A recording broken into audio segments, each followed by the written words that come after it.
Enaknya kopi apa ya? Hazelnut mungkin atau Kayaknya enak. Marley. Hazelnut latte. Hot. Hot. Oke. Regenerasi dalam dunia politik banyak dilakukan politisi nasional. Menunjuk sang anak untuk melanjutkan perjuangan mereka dianggap langkah paling tepat.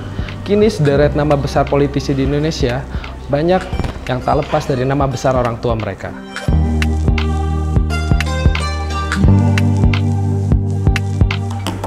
Merdeka.com menemui beberapa anak politisi nasional untuk mengetahui seberapa pengaruh orang tua mereka dalam karir politiknya saat ini.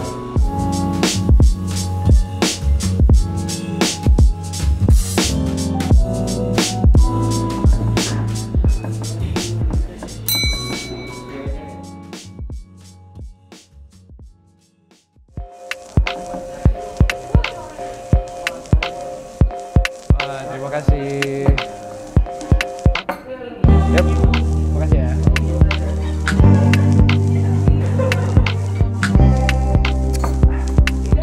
Pertama, kita menemui politisi Partai Amanat Nasional Hanafi Rais. Dia merupakan anak sulung dari tokoh reformasi Amin Rais. Kini dia berkarir sebagai anggota DPR dan memulai karir politiknya pada saat usia masih sangat muda.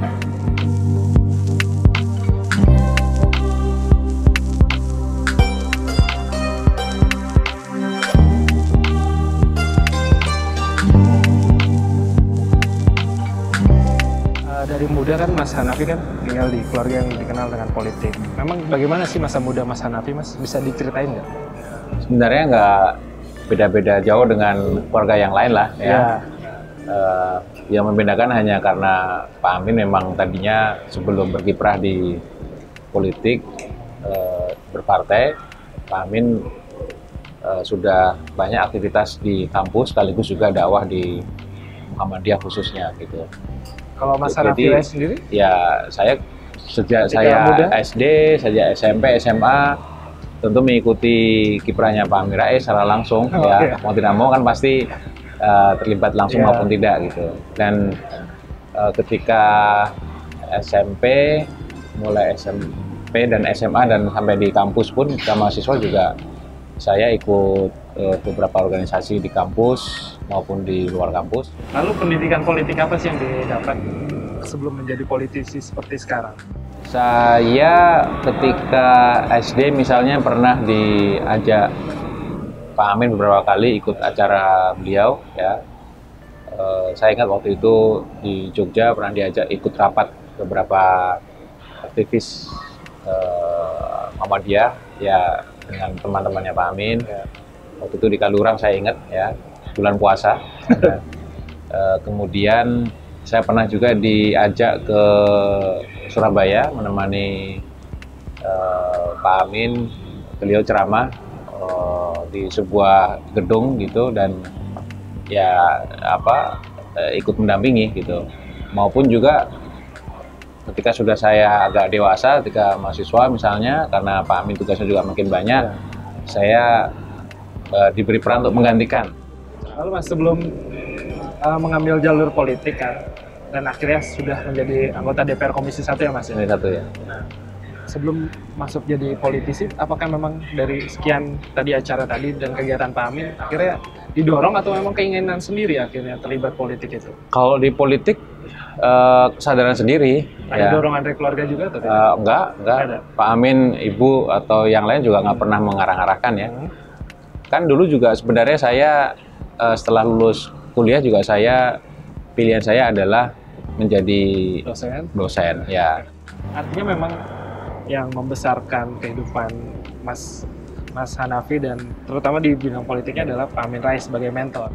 Ya, bisa dibilang seperti itu. Ya. Lalu Mas, ya, sebagai contoh role model lah. role modelnya. Ya. Lalu bisa diceritain nggak bagaimana merintis karir politiknya? Tadi kan kita udah cerita tentang masa muda, ini merintis karir politik kan ketika masuk PAN, lalu sekarang jadi wakil ketua umum kan? Bisa diceritain nggak sih Mas? Gimana? Saya ingat betul waktu di kelurahan saya tinggal di Jogja itu, saya ditunjuk ya. Saya waktu itu masih ya kuliah lah, semester berapa tuh ya? Semester itu tahun awal-awal itu. Berarti tahun 98. Tahun 98. Saya masuk kan juga 98 kuliah gitu. Oh, ya. saya masih mahasiswa, kemudian tapi ditunjuk sebagai bendahara Dewan Pimpinan Cabang pengurus kecamatan waktu itu. Oh, Gitu. DPC. berarti. DPC, DPC ya. di DPC itu Yogyakarta. kecamatan di Yogyakarta ya. Jadi saya ingat ya, saya disuruh cari duit intinya gitu. Jadi saya bukan jadi ketua, saya bukan jadi sekretaris. Yang ketua-sekretaris yang menurut saya yang senior lah di antara kita itu yang memang kita tunjuk gitu. Jadi awal-awal berdirinya seperti itu. Ya saya door to door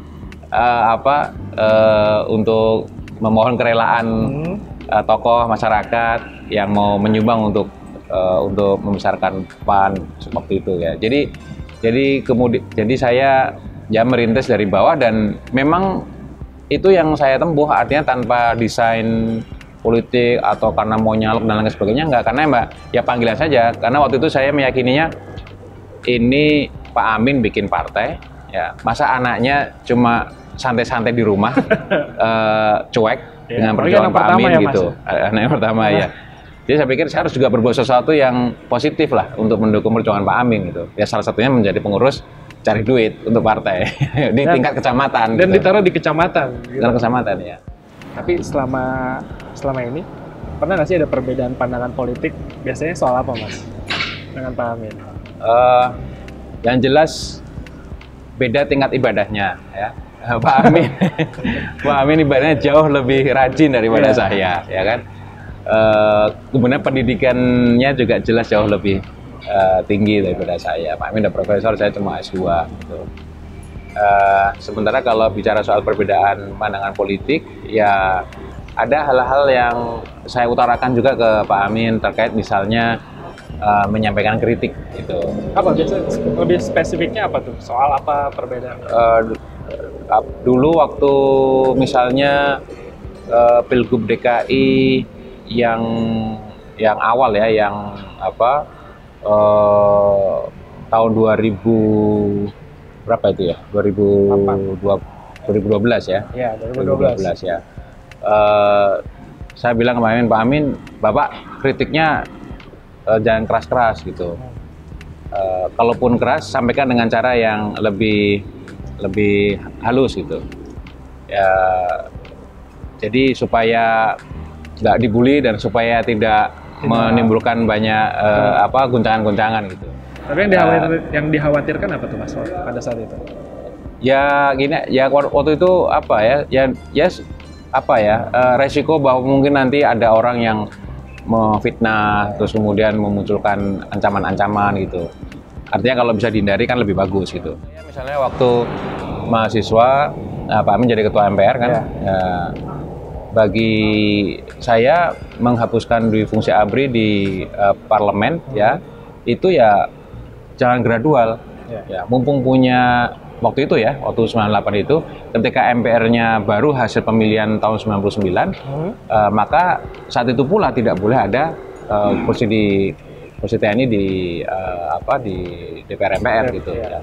Jadi tidak gradual tapi harus progresif ya. Tapi waktu itu Pak Amin memilih jalan yang gradual supaya ada transisi gitu. Jadi hal-hal semacam itu juga saya sampaikan. Kan sekeluarga nih akhirnya terlibat politik semua. Ketika di meja makan itu kita penasaran apa sih yang dibahas? Pernah bahas politik nggak di meja makan tuh? Ya nggak terus-terusan ngomong politik lah. Dan kalau ngomongin politik ya kita juga tahu tepatnya. Ya. Artinya kalau pas makan ya jangan terus-terusan ngomong politik. Kita bisa ngomong yang lain, ngomong tentang agama, ngomong tentang gimana anak-anak kita ini di zaman sekarang yang serba gadget misalnya, kan kita bisa saling menimba ilmu gitu. Saling bertukar pikiran juga bertukar dengan pikiran, hal lainnya. Ya. Terus kemudian ya misalnya kita lagi sambutan pidato, Pak Amin ngasih masukan-masukan gitu. Kalau sambutan begini. Diajarin juga soal pidato. Ya hal-hal ya yang prinsip-prinsip aja, bukan yang detail enggak ya. Karena kan Pak Amin lebih punya pengalaman gitu. Kalau pegang mic itu tangan kiri, tangan kanannya yang beraktif, yang berada. Jadi ada pendidikan yang istilahnya itu bukan teknisnya lah diajarin. ini kan soal attitude. Attitude aja yang kemudian ditularkan pada kita. Selanjutnya, kami bertemu dengan Prananda Suryapalo. Dia merupakan anak dari politisi senior dan Ketua Umum Partai Nasdem, Suryapalo.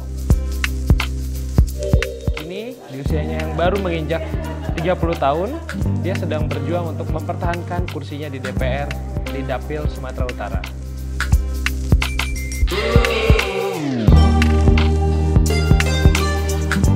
Mas kan lahir dari keluarga politik. Bagaimana sih Bang Nanda menjalani masa muda itu? Kita pengen tahu. Dari sekolah sampai sekarang jadi politisi. Tentu begini ya, namanya juga ya termasuk relatif muda ya, sekarang 30 tahun. Tetapi pas waktu SMP, SMA, sampai kuliah pun ya seperti remaja ataupun pemuda secara normal ya, tentu bermain, belajar, bersenang-senang. Tetapi memang kalau masalah dibilang dari keluarga politik ya tentu secara tidak langsung saya secara ilmu yang di luar sekolah itu pun belajar dari umur mungkin 14 tahun saya sudah mengikuti bapak saya keliling Indonesia. Makanya mungkin bisa dibilang saya mengenal Indonesia secara lebih luas daripada teman-teman secara umum. Jadi memang dari usia remaja udah diajak sama orang tua. Tapi ya memang sebetulnya tidak ada paksaan. Kebetulan juga diajak, tertarik, ya sekarang ya menjadi salah satu politisi muda lah di negeri ini ya. Mas, lalu pendidikan politiknya seperti apa Mas yang didapat ketika saat itu? Sebelum memilih jalur politik seperti sekarang? Kalau dulu itu saya lebih banyak mengamati, jadi misalnya lobby-lobby informal, ataupun juga pendekatan persuasif, ataupun juga istilahnya bagaimana strategi taktis, ataupun juga pendekatan secara kolektif ya. Nah, jadi di situ saya lebih banyak mengamati. Nah, makanya pas saya resmi masuk jalur politik ya tidak terlalu kaget, walaupun sebagai praktisi 5 tahun lalu ya memang banyak benturan ataupun juga tantangan, tetapi mungkin bisa dibilang sudah lebih siap daripada caleg-caleg lain yang mungkin benar-benar hijau pertama kali masuk dunia politik begitu ya. Lalu punya nggak sih idola di dunia politik dan mentornya kalau perlu tahu siapa nih? Ya pasti kalau idola banyak. Salah satunya tokoh-tokoh besar dunia mungkin seperti Fidel Castro, Winston Churchill. Tapi kalau mentor ya saya rasa tidak ada mentor yang paling baik daripada bapak saya sendiri. Pak Surya Paloh. Ya, saya rasa kebetulan juga hubungan kami cukup dekat, tidak ada jarak. Dan dari yang seperti saya udah utarakan dari kecil sering diajak. Sampai sekarang pun kita bertukar pikiran. Ya, sebagai senior dan jam terbangnya jauh di atas saya, tentu mengasih banyak nasihat yang sangat berharga. Dan itu tidak bisa didapat di sekolah manapun. Itu pendidikan di luar sekolah menurut saya ya. Artinya memang pengaruh Pak Surya dalam karir politik ya, pasti. Bang Prananda sangat besar ya Bang? Pasti, tetapi ya tidak ada paksaan. Dia kan biarlah mengalir seperti air. Dan memang kalau memang ada masukan juga tidak pernah ada penekanan. Yang saya selalu tekankan adalah bertukar pikiran. Tadi kan Bang Prananda bilang sangat akrab dengan Pak Surya. Selain sebagai anak, juga sebagai teman berpolitik. Yeah. Pasti dalam satu waktu pernah dong berbeda pandangan politik. Nah, kita pengen tahu apa nih ketika itu sedang membahas apa, perbedaan apa yang diperdebatkan antara Bang Prananda dan Pasti Pak Surya? banyak, tetapi ini salah satunya mungkin termasuk dapil saya. Kita banyak bertukar pikiran dan saya bilang A, tapi beliau bilang B. Terjadilah konsensus. Kadang-kadang ya jalan tengahnya lah.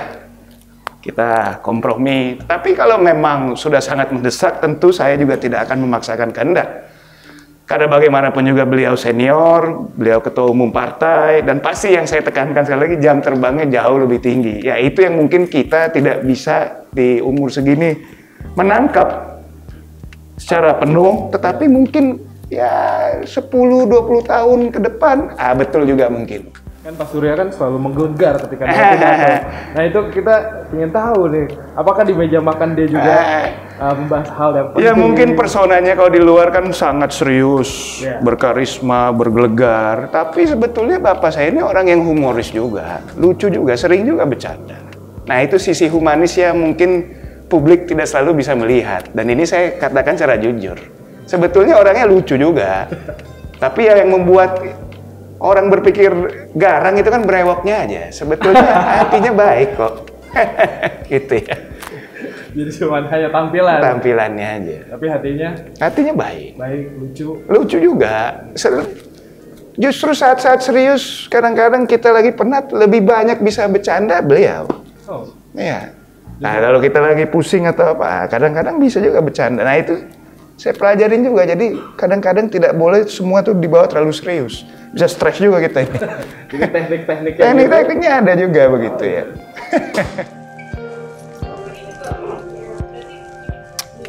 Terakhir, Merdeka.com dapat kesempatan bertemu dengan Dias Hendro Priyono. Dia merupakan anak dari tokoh nasional A.M. Hendro Priyono. Berbeda dengan dua sebelumnya, Dias mendapat kesempatan untuk melanjutkan perjuangan sang ayah sebagai Ketua Umum PKPI.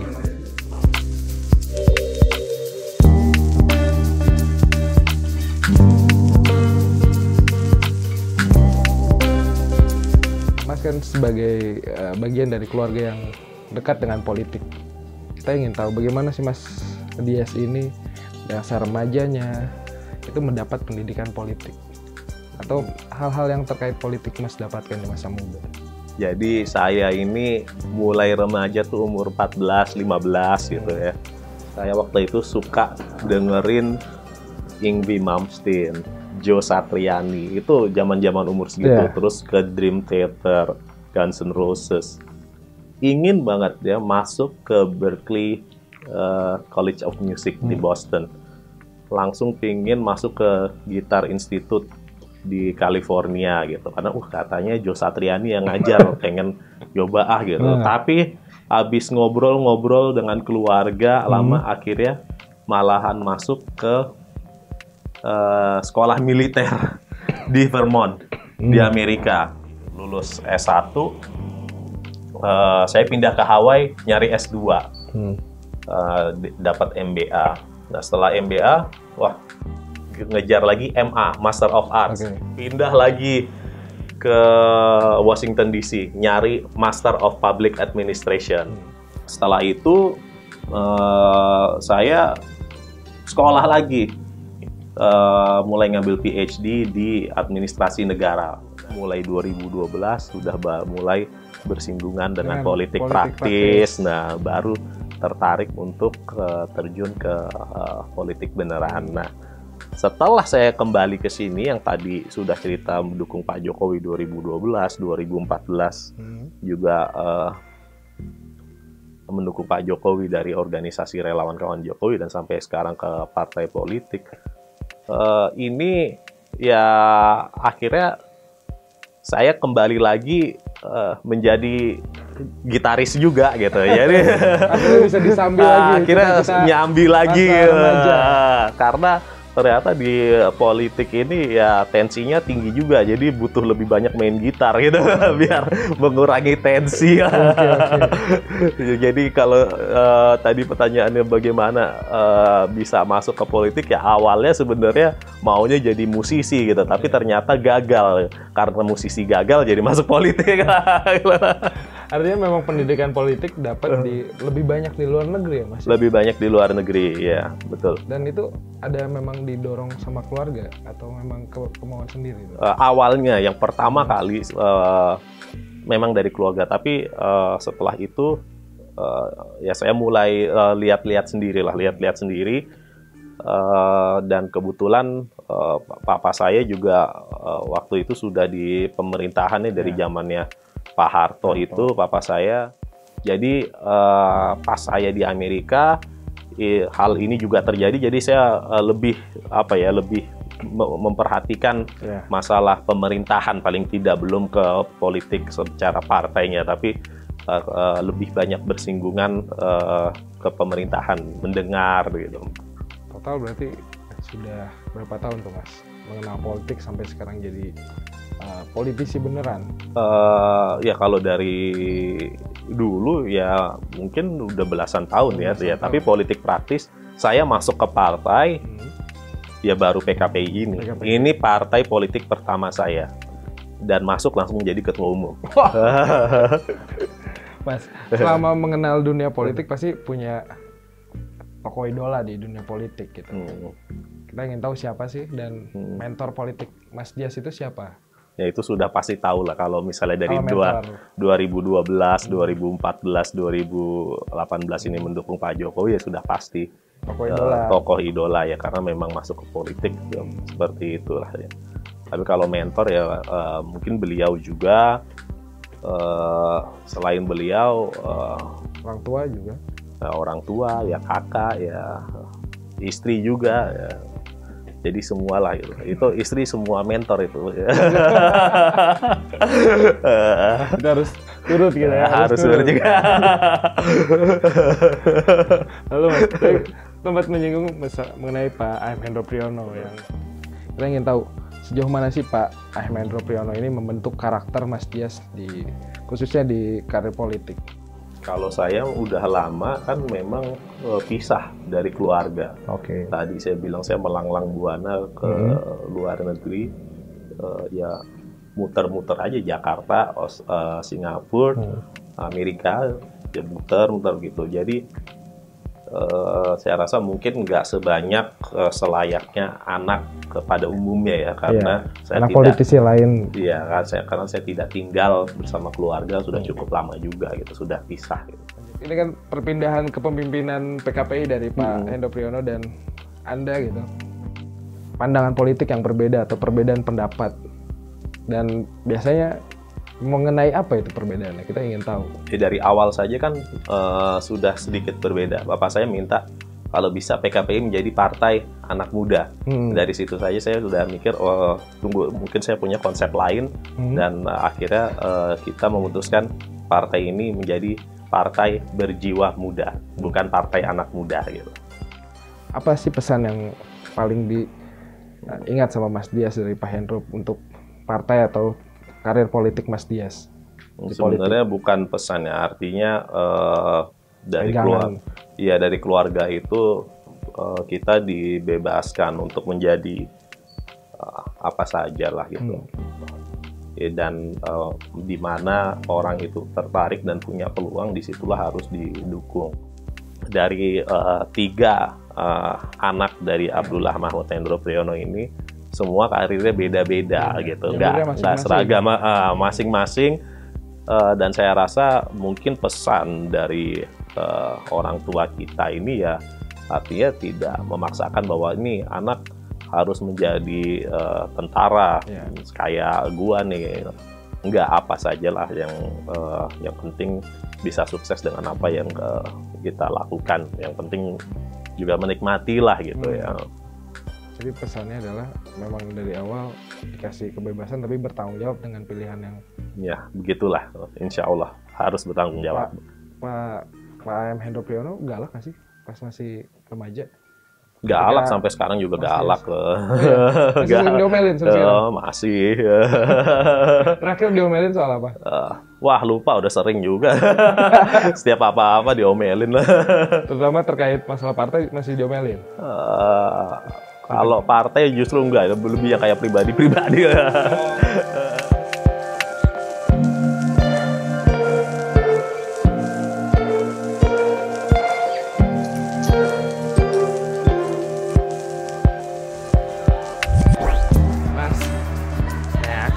Oke, makasih ya. Sebenarnya terah politik di Indonesia hal yang lumrah karena negara kita menganut sistem demokrasi. Jadi ini hanya soal kesempatan aja.